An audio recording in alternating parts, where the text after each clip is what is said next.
la profundidad de esto o el origen, pero este artículo que escribe Diego Cabot que habla de la posibilidad de convertir al periodismo o a la investigación periodística en un delito. Claro, hablamos del caso de Alessio Stornelli, ¿por qué y cuál es la conexión? Bueno, esta investigación que hace saber que D'Alessio finalmente, junto a Stornelli, se presume lo que hacían era intentar extorsionar empresarios. Bueno, el caso de Chevest, ya vimos las escuchas, los WhatsApp y varias pruebas más, pero que desata algo que por estas horas hay que explicar bien, que es que no es lo mismo hacer este tipo de trabajo e incluso llegar a extorsionar a través del periodismo que hacer periodismo de investigación. Son dos cosas bien diferentes, ¿no? Bienvenido. Sí, es así, Daniela. Mucho junto, así que arranca por donde quieras. Bueno, a ver, no, lo que sostiene La Nación a través del artículo de Cabot hoy es más que nada que, según ellos, el juez Alejo Ramos Padilla estaría imposibilitando la labor periodística y estaría, digamos, limitando el trabajo del periodismo y el control y el manejo de las fuentes. Sí. Esto de ninguna manera es así, porque en realidad lo que sucede es que en el transcurso de la causa, que ya llevaba miles de fojas y documentación fáctica, sin arrepentidos ni cuadernos, a la conclusión que ha llegado prima facie el juez Alejo Ramos Padilla, es que aquí hubo un manejo de inteligencia ilegal por parte del falso abogado y presunto agente colaborador del Ministerio de Seguridad, de la AFI y de la DEA estadounidense, sí. Marcelo Sebastián D'Alessio, que se presentaba como un agente de la DEA, él mismo se presentaba de esa manera. Ahora bien, ¿qué hizo el juez? Le delegó a la Comisión Provincial por la Memoria para que evalúe todo el conjunto de inteligencia ilegal que había recabado D'Alessio para ver qué tipo de manejo tenía en relación a los medios de comunicación y si había medios y periodistas involucrados de alguna manera en este mecanismo, porque es un mecanismo. Y se llama igual que el libro de Santoro, pero bueno, lo lamentamos. Lo cierto es que la Comisión Provincial por la Memoria le elevó al juez un informe de más de 190 páginas la semana pasada, sí. Donde Santoro queda muy complicado en algunos hechos. ¿Por qué? Porque realiza notas, primicias entre comillas, que tenía D'Alessio en sus dispositivos informáticos. Es decir, tenía como fuente a D'Alessio, contado por él mismo, y con ese material después producía notas exclusivas y primicias, entre comillas, tanto en el programa Animales Sueltos como en el diario Clarín. Sí. ¿Qué es lo que puede suceder de aquí a unos días? Luego de que la Cámara Federal de Mar del Plata le dijo al juez que en el caso de Vidone ya podría ir a juicio oral y confirmó el procedimiento de Vidone, sí. Lo que podría suceder es que el juez esté evaluando... El fiscal, recordamos. Claro, el fiscal Juan Ignacio Vidone, sí. El fiscal suspendido de Mercedes. Sí. Lo que podría suceder en los próximos días es que el juez Alejo Ramos Padilla evalúe la situación procesal, no solamente de Vidone, en este caso, a requerimiento de la Cámara de Alzada, sino también de algunos imputados, entre ellos Santoro, que ya está procesado por dos hechos, por la supuesta coacción al ex gerente de PDVSA, Gonzalo Brusadobat, y por la supuesta extorsión al empresario Mario Cifuentes.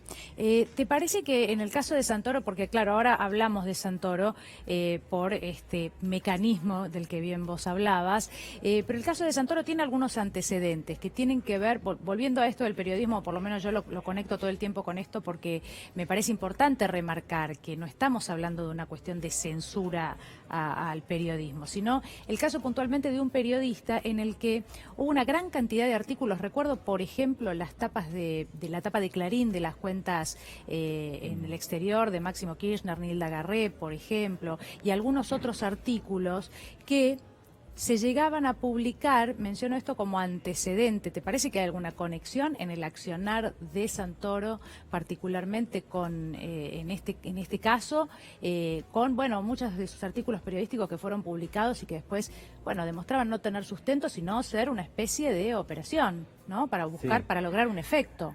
Claro, lo que sostiene más que nada el periodismo oficialista es que el juez de alguna manera se entromete en el trabajo periodístico y revela las fuentes de los periodistas. Y esto no es así. El que reveló la fuente de Santoro fue el propio D'Alessio, que es amigo de Santoro. que compartían cumpleaños, que se conocieron allá por el año 16. Sí. Es decir, De hecho, se habían sacado una foto. 2016. Sí. Sí. Más allá de la fotografía, lo cierto es que hay un lazo de amistad allí, de una amistad íntima, compartían cumpleaños y demás, y se mensajeaban.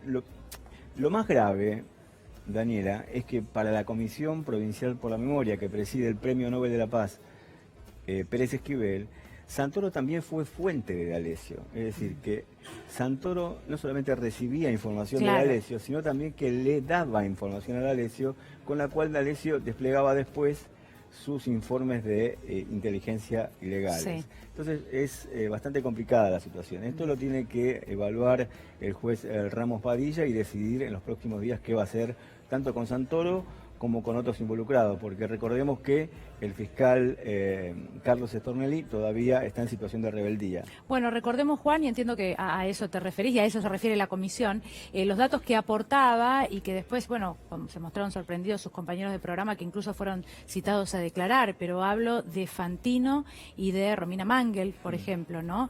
Y entre otros compañeros sobre los cuales Santoro habría aportado información de ciertos encuentros que tenían con bueno, personas que pertenecen al mundo de la política y con cierta relevancia, ¿no? Sí, el juez Ramos Padilla encontró una carpeta de inteligencia en el domicilio del Country St. Thomas, en la mansión donde vivía D'Alessio, donde allí había un informe donde la principal fuente de D'Alessio era Santoro. Y Santoro, según D'Alessio, le dio una serie de datos en relación a la posición ideológica, en relación a las fuentes, no solamente de Romina Mangel, sino de gran parte del panel. Y ese programa habría sido utilizado por D'Alessio para realizar operaciones, digamos, de aprietes psicológicos hacia sus potenciales víctimas. Sí. Es el caso de Mario Cifuentes, y es el caso de una testigo, Gladys Fernández, que lo hemos conversado, lo hemos tratado aquí también en el programa de ADN que conduce Tomás Méndez. Hemos dado allí un informe detallado sobre el caso y muchas víctimas, como el mencionado Bruce Adobat, como el ex gerente de NARSA, que trabajó con D'Alessio, y D'Alessio le hizo la vida imposible porque había descubierto García Arrébola, me refiero, Pablo García Arrébola, había descubierto en ese momento que D'Alessio quería de alguna manera cobrarle coimas a una empresa española. Entonces al poco tiempo fue despedido de NARSA en la gestión del anterior gobierno. Hay muchas cosas que se precipitan. Lo cierto es que el vínculo entre D'Alessio y Santoro se remonta al año 16, al año 2016, y tuvieron trato hasta que Marcelo Sebastián D'Alessio fue detenido a disposición del juez Ramos Padilla. Juan, muchísimas gracias por haber estado aquí, por su